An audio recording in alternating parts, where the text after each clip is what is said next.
ہے۔ دوسری طرف یہ دیکھیے کہ بھارت اور اس کے بڑے بڑے جو عہدوں پر لوگ ہیں وہ دھمکیاں دیتے ہیں کہ ہم یہ کر دیں گے، ہم نیست و نابود کر دیں گے۔ ہم نے بھی کہا ہی نہیں، کر بھی دیں گے۔ لیکن ناظرین آپ تسلی رکھیں، جتنا بڑا انفراسٹرکچر ہوتا ہے، اگر بھارت میں سوامی اوما دی اک جیسے میرے دوست سن رہے ہیں تو ان کو اپنا اثر و رسوخ استعمال کرنا چاہیے، انہیں بتانا چاہیے کہ جنگ تباہی ہے۔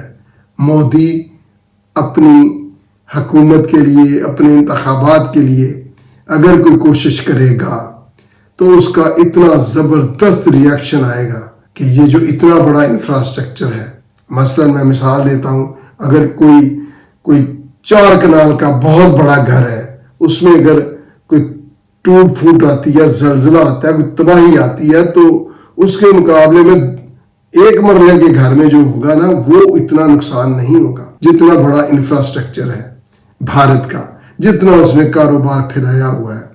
وہ پہلے ہی واپسی ہو رہی ہے، پہلے ہی اس کے کروڑوں لوگ سڑکوں پر سوتے ہیں، پہلے ہی کروڑوں کیسز ہیں ریپ کے، ریپ وہاں جرم نہیں رہا، پہلے ہی لوگوں کو روٹی نہیں ملتی۔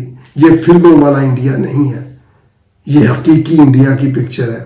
کبھی دیکھیں آپ، وہاں کی زندگی اتنی کربناک ہے اور اس پر مودی وہ ایک انتقام کی آگ میں اپنے ہاتھ کاٹ رہا ہے، لیکن آگے بس نہیں چل رہا۔ افواہوں سے کبھی ملک فتح نہیں ہوئے، افواہوں سے کبھی بدلے نہیں لیے جاتے، اور محض انتقام انتقام اور انتقام کبھی قوموں کی زندگی میں بہتری نہیں لاتا۔ آج 1.5 ارب لوگوں کی ذمہ داری مودی تمہارے کندھوں پر ہے، یہ خطے کی قیادت کے کندھوں پر ہے، کوئی ایک انسان کا مسئلہ نہیں ہے۔ تم الیکشن ہار جاؤ گے تو میں سمجھتا ہوں بھارت جیت جائے گا، اگر تم الیکشن جیت گئے تو بھارت ہارے گا نہیں، نیست و نابود ہو جائے گا، جیسا کہ ISPRB اور ہر پاکستانی کہتا ہے۔ ہم تو ہر وقت پچھلے 40 سال سے حالت جنگ میں ہیں، تم لوگوں کو اب کی بار جنگ کا سامنا کرنا پڑے گا۔ پہلے ہی دنیا میں اتنا انبار ہے اسلحے کا، اتنے جدید جہاز ہیں، 6th جنریشن لڑاکا طیارے ہیں، میں کہتا ہوں نہ فضائیں چھوڑی ہیں، نہ خلائیں چھوڑی ہیں، نہ دوسرے سیارے چھوڑے ہیں، تو کیا ہوگا پھر؟ انسانی غصہ بھسم کر کے رکھ دے گا۔ یہ قیامت کو دستک بار بار نہ دے۔